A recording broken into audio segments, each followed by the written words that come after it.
Marco Barzi per tutti, un giovincello, ha superato di poco i 20 anni, pesa 55 kg e guardate come domina una moto che ne pesa 200.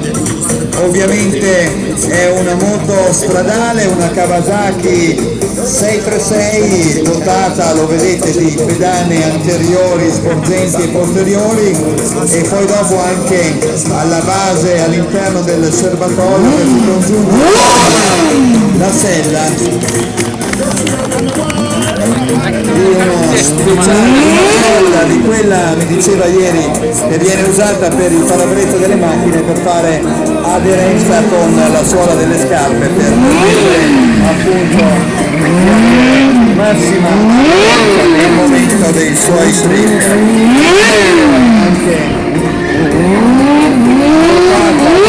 centraline particolari, di una frizione particolare per poter eseguire questo drifting controllato con la ruota posteriore e di poter fare queste cose qui, insomma guidare, vedete, con un filo di gas che tiene la moto e girare con, sta girando con uno spicco della gamba sinistra.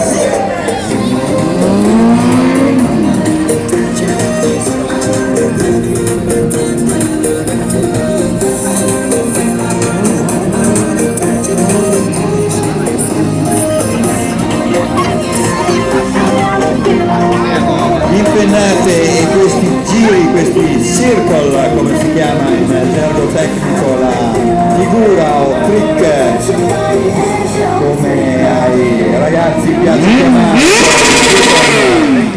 piedi uniti sul posteriore della moto e via con i piedi incacciati.